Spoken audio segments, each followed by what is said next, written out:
नमस्कार दोस्तों, hello everyone. एक और वीडियो में आपका स्वागत है। हम लोग हिस्ट्री की डे वाइज सीरीज देख रहे हैं जिसमें टॉप 500 एमसीक्यूज को प्रैक्टिस कर रहे हैं। अभी तक हम लोग सीरीज में 100 क्वेश्चन कर चुके हैं, तो अगर पुरानी वीडियोस नहीं देखी तो एक बार उनको भी देख लीजिए। आगे के क्वेश्चन हम लोग इस वीडियो में देखेंगे। और आप ये समझिए, आपके जो ये एमसीक्यूज हैं ये पूरे सिलेबस का निचोड़ है। अगर आप ये एमसीक्यूज लगा लेंगे तो अच्छे से सिलेबस भी रिवाइज हो जाएगा, क्योंकि इस सीरीज में मैं आपको फैक्ट भी बताता चलता हूँ और कंसेप्ट भी बताता चलता हूँ हर क्वेश्चन को लेके। चलिए वीडियो को स्टार्ट करते हैं। और साथ साथ अगर आप हमारा पेड ग्रुप ज्वाइन करना चाहते हैं तो यहाँ पे कॉन्टैक्ट नंबर लिखे हुए हैं, आप इस पे कॉल करके हमारा पेड ग्रुप भी ज्वाइन कर सकते हैं। तो चलिए पहला क्वेश्चन देखते हैं क्या है इस वीडियो का। अब देखिए, इसमें भी कुछ स्टेटमेंट बोली जा रही है, हमें उसी के बारे में बात करना है। क्या बोला गया है? Jawaharlal Nehru considered the withdrawal of civil disobedience movement and council entry a spiritual defeat. JL Nehru ने सविनय अवज्ञा आंदोलन और परिषद में प्रवेश को आध्यात्मिक हार माना। ठीक है। अब देखिए, था कि आपका जो सिविल डिसोबीडियंस मूवमेंट था, सविनय अवज्ञा आंदोलन, वो कब स्टार्ट हुआ था? 1930 में। ठीक है। फिर 1934 आते आते ये आपका जो मूवमेंट था, आंदोलन, ये खत्म भी हो गया था। अब उसके बाद में जवाहरलाल नेहरू ने यही बोला था कि जो ये आंदोलन है आपका, इसको वापस ले लिया है सविनय अवज्ञा आंदोलन को, ये हमारी एक आध्यात्मिक हार है, क्योंकि हमने तो ये कोशिश करी थी कि इसी से हम क्या करेंगे, अंग्रेजों को बाहर निकाल देंगे। साथ ही साथ में फिर इसके बाद में ये बात होने लगी, जब ये आंदोलन आपका खत्म हो गया, इसको हमने वापस ले लिया है, इसको सविनय अवज्ञा आंदोलन, उसके बाद में अब क्या करना है, जितने भी आपके ये नेता है उस समय अब क्या करेंगे, खाली थोड़ा ना बैठेंगे। तो सबने कहा कि चलो ये जो आपका चुनाव होने वाला है, ठीक है, सरकार अभी ब्रिटिश की थी लेकिन जो आपका संसद था उस समय पे जो आपकी असेंबली थी, उसमें भी चुनाव होने वाले थे केंद्रीय लेवल पे। तो लोगों ने कहा कि चलो अब ये चुनाव की तैयारी करें। तो जवाहरलाल नेहरू ने कहा था, अगर काउंसिल एंट्री की भी तैयारी आप करोगे, एंट्री करने की कोशिश करोगे, तो फिर आप अपने आजादी का जो सिद्धांत है ना, उससे भटक जाओगे। ठीक है। तो इसीलिए जवाहरलाल नेहरू ने बोला था ये एक आध्यात्मिक हार है, इसको ध्यान रखिए। ठीक। फिर आगे देखते हैं। उन्होंने ये तर्क दिया कि जो वर्ग संगठन जैसे किसान सभा और ट्रेड यूनियन है, उनको कांग्रेस के साथ संबंध होने की अनुमति दी जानी चाहिए। ठीक है, मतलब कांग्रेस के साथ ये एफिलिएट होने चाहिए। वो इसलिए था क्योंकि जब मान लीजिए आपकी किसान सभा है और जो ट्रेड यूनियन है वो आपका कांग्रेस के साथ में जुड़ेंगी आके, तो जितने भी लोग किसान सभा से जुड़ रखे हैं, ठीक, जितने किसान, फिर ट्रेड यूनियन से जितने भी वर्कर जुड़ रखे हैं, उन सब भी आजादी का जो आंदोलन है उसमें हिस्सा ले सकेंगे, अपना अपना योगदान दे सकेंगे। ठीक है। तो पहली स्टेटमेंट भी आपकी सही है, दूसरी भी सही है, तो करेक्ट आंसर क्या होगा आपका? Both 1 and 2। ठीक। चलिए आगे देखते हैं, आगे क्या बोला जा रहा है। में क्या है? गांधी जी सविनय अवज्ञा आंदोलन के बाद कांग्रेसियों द्वारा संसदीय राजनीति के खिलाफ थे। ठीक है, ये बिल्कुल सही है आपका। जो गांधी जी थे, पार्लियामेंट्री पॉलिटिक्स जो होनी कांग्रेस वाले लोग करने जा रहे थे, किसके बाद में? सिविल डिसोबीडियंस मूवमेंट, उसके खिलाफ थे। वो इसलिए खिलाफ थे क्योंकि गांधी जी का ये कहना था, आप अभी आजादी की लड़ाई हम लोग लड़ रहे हैं सिविल डिसोबीडियंस मूवमेंट में, चलो तो उसको वापस ले लिया है। ठीक है, जो भी कारण थे, कारण तो मैं आपको अलग वीडियो में बता दूंगा। ठीक। तो उन्होंने कहा गांधी जी ने कि अब अगर आप उसके चुनाव लड़ने जाएंगे, पार्लियामेंट के जो चुनाव होने हैं, जो केंद्रीय विधानसभा उसके चुनाव होंगे, तो उसमें फिर आप अगर मान लो इलेक्ट भी हो गए, निर्वाचित हो गए, फिर आपको सत्ता का सुख मिल जाएगा। आप हो अभी ब्रिटिश सरकार के अधीन ही, ठीक है, लेकिन आप क्या करोगे, ज्यादा ज्यादा आप ये बोलोगे कि ये कानून जो ब्रिटिश सरकार ला रही है ये सही नहीं है, दूसरा कानून ले आइए। लेकिन तब क्या होगा, तब आपका जो आजादी का मेन आपका मुद्दा है ना, वो चला जाएगा। आप सिर्फ कानूनों में अटके रह जाओगे, ये कानून गलत है, वो कानून गलत है। हमें तो आजादी चाहिए ना।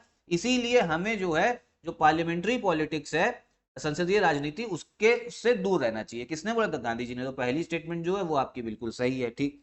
आगे देखते हैं, आगे क्या बोला जा रहा है। Elections to central legislative assembly were fought independently without support of Congress. केंद्रीय विधानसभा के चुनाव कांग्रेस के समर्थन के बिना स्वतंत्र रूप से लड़े गए थे। ये गलत है स्टेटमेंट। ठीक है। कब हुए थे चुनाव? चुनाव कब हुए थे? 1934 में हुए थे। ठीक है। जो केंद्रीय असेंबली थी आपकी, उस जैसे अभी लोकसभा राज्यसभा, उस समय पे जो केंद्र लेवल पे था उसको क्या बोला जाता था?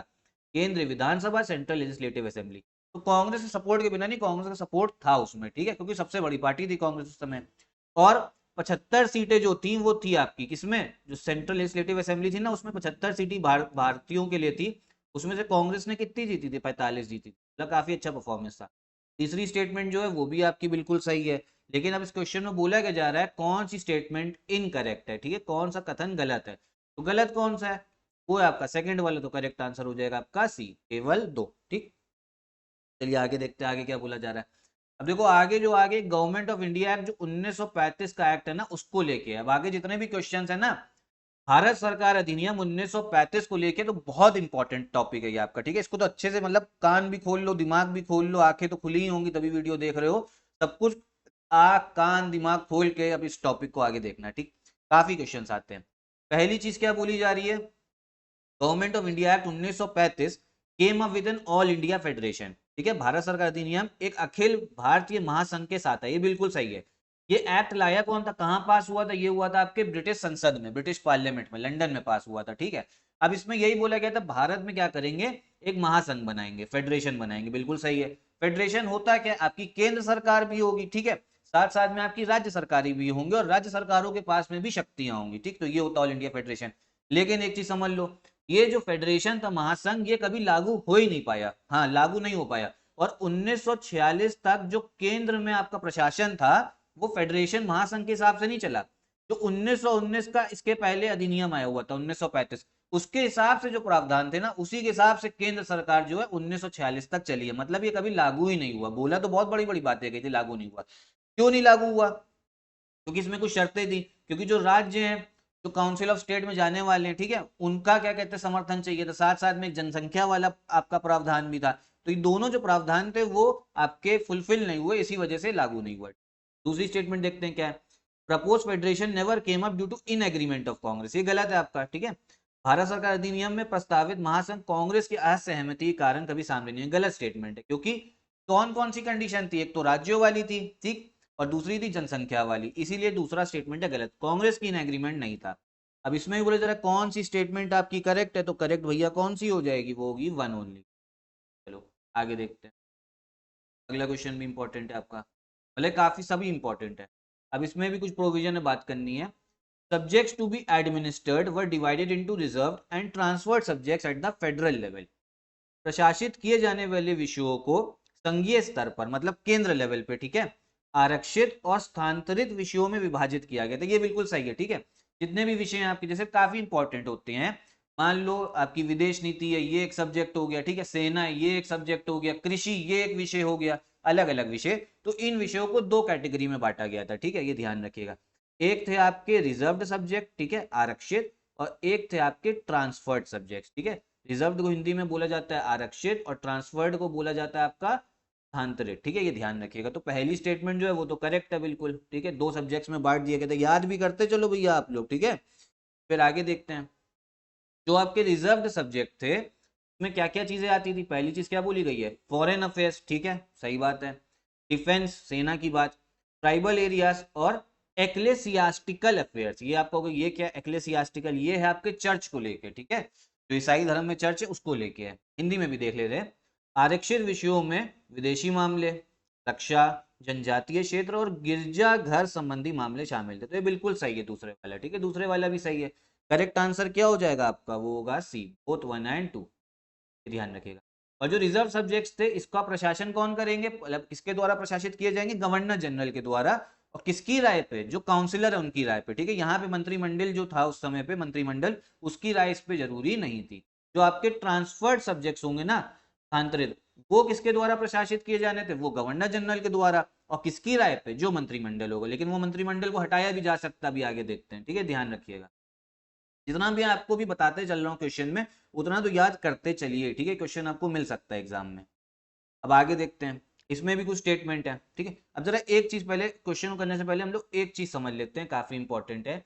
जैसे इस समय पे आपको पता होगा हमारे भारत में जो केंद्र लेवल पे आपका विधायिका है उसमें दो सदन है, ठीक है। एक है आपका लोकसभा और एक है आपका राज्यसभा, ठीक है।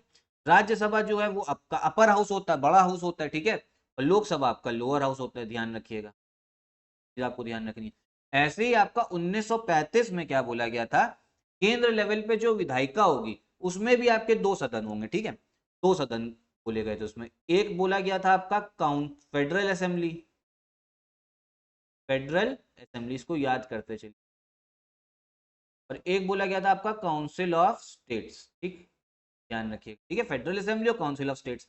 अब है क्या, जो फेडरल असेंबली थी इसमें उल्टा हो जाता है, इसमें ये बोला गया था ये कैसे, इसमें जो सदस्य हैं वो कैसे आपका निर्वाचित होंगे, ये होंगे आपके इनडायरेक्टली। इनडायरेक्टली मतलब जनता नहीं चुनेगी, ठीक है, मतलब जनता ने मान लो किसी विधायकों को चुना, विधायक लोग चुन रहे हैं इस चीज को, ठीक। और जो आपका काउंसिल ऑफ स्टेट्स है इसमें जो इलेक्शन होगा, निर्वाचित जो लोग करके जाएंगे वो कैसे होंगे, डायरेक्ट होगा। डायरेक्ट मतलब इसमें जनता खुद चुनेगी। अब यहाँ पे आ जाओ लोकसभा राज्यसभा में, लोकसभा में यहाँ पे केंद्र लेवल पे अब जो है उल्टा है, यहाँ पे इलेक्शन जब होता है तो जनता डायरेक्ट वोट देती है, लेकिन राज्यसभा के चुनाव में आपने वोट नहीं दिया होगा। राज्यसभा के चुनाव में कौन वोट देता है?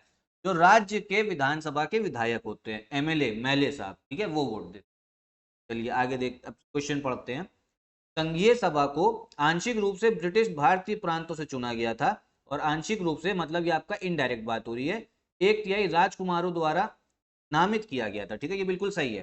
फेडरल असेंबली भैया इनडायरेक्टली होना था चुनाव इसमें आंशिक रूप से, कहां कहां से? जो ब्रिटिश इंडिया प्रांत थे वो भी, और जो आपकी रियासतें थी प्रिंस, वहां से एक तिहाई मेंबर जो है नॉमिनेट होने थे, मनोनीत होने थे, ठीक है। तो जो पहली स्टेटमेंट है ना वो आपकी बिल्कुल क्या है, करेक्ट है। दूसरा देखते हैं, फिर काउंसिल ऑफ स्टेट्स बनाई गई थी, ठीक है, ये परमानेंट बॉडी थी आपकी, जैसे स्थायी निकाय थी, जैसे आपकी राज्यसभा है ना परमानेंट, कभी भी डिसॉल्व नहीं होगी, वैसे काउंसिल ऑफ स्टेट्स भी थी, ठीक है, स्टेट ऑफ काउंसिल। फिर इसमें जो एक तिहाई सदस्य थे वो रिटायर होते थे, कब? हर 3 साल में, हर 3 साल में रिटायर। तो दूसरी स्टेटमेंट बिल्कुल सही है।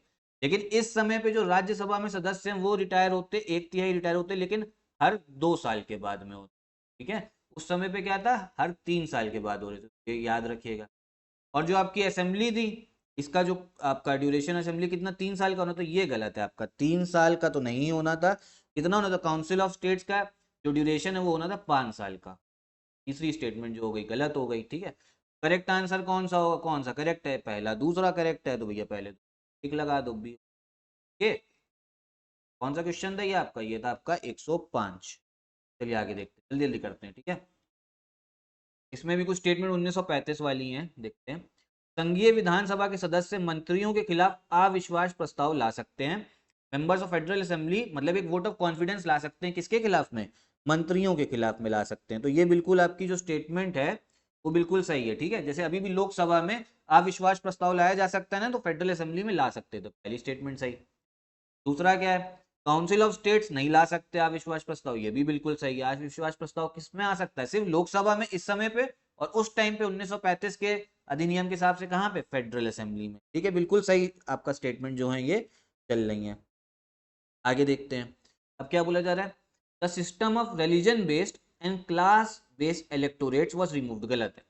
धर्म आधारित और वर्ग आधारित निर्वाचकों की प्रणाली को हटा दिया गया था, गलत है। इसको और बढ़ावा दिया गया था, मतलब रिलीजन बेस्ड मुस्लिम व्यक्ति सिर्फ मुस्लिम आदमी को वोट दे सकता है, ठीक है, ऐसा सिस्टम जो था इसको और बढ़ावा दिया गया। तो ये चीज ध्यान रखिए। इससे होता क्या है ना, लोग अलग अलग होने लगते हैं, ठीक। और यही कारण था सेपरेट इलेक्टोरेट जो था, अलग निर्वाचक मंडल, यही सबसे बड़ा कारण था बंटवारे का 1947 में, ठीक है। तो कौन कौन सी करेक्ट है? पहली दूसरी करेक्ट आंसर होगा आपका बी, 1 और 2, ठीक। एक सेकेंड एक सेकेंड, क्या बोला जाता है?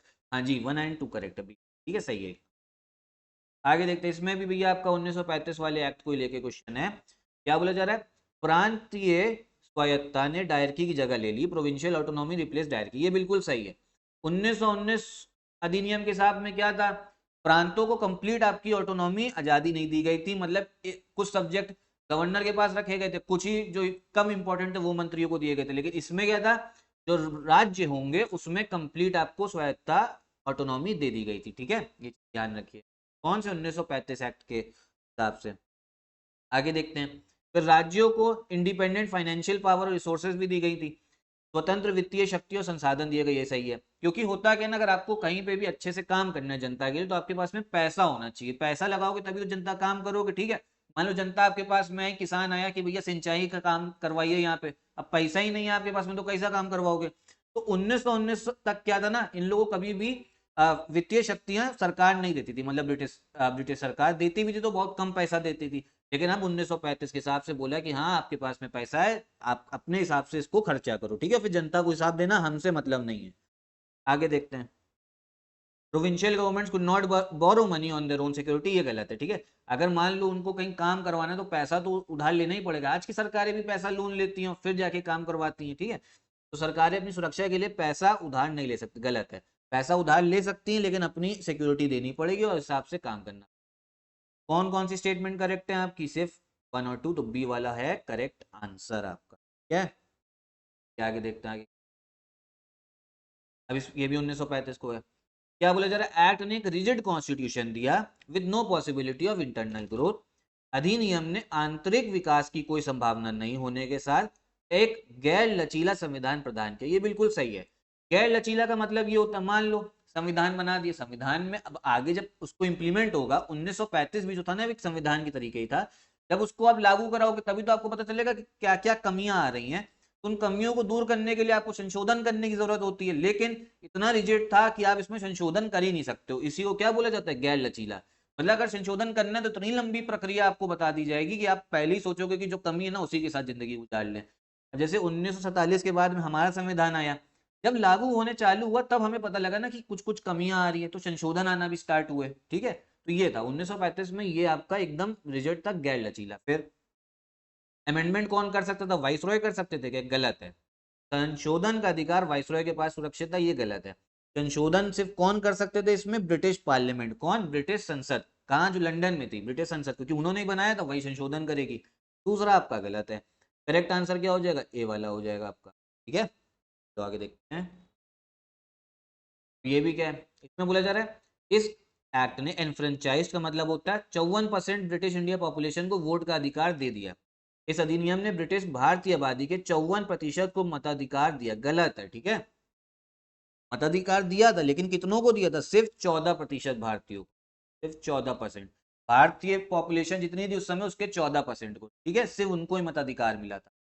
फिर बोला जा रहा है इस अधिनियम ने सांप्रदायिक निर्वाचकों की प्रणाली को विस्तार दिया। ठीक है, ये बिल्कुल सही, भी मैंने बताया, इस सिस्टम को एक्सटेंड कर दिया था। ठीक है, बिल्कुल सही, कम्युनल इलेक्टोरेट। फिर इसी the act promoted separatist tendencies which culminated in partition of India. ठीक, मतलब जो ये सिस्टम बना रखा था कम्युनल इलेक्टोरेट का, इसी वजह से पार्टीशन भी हुआ।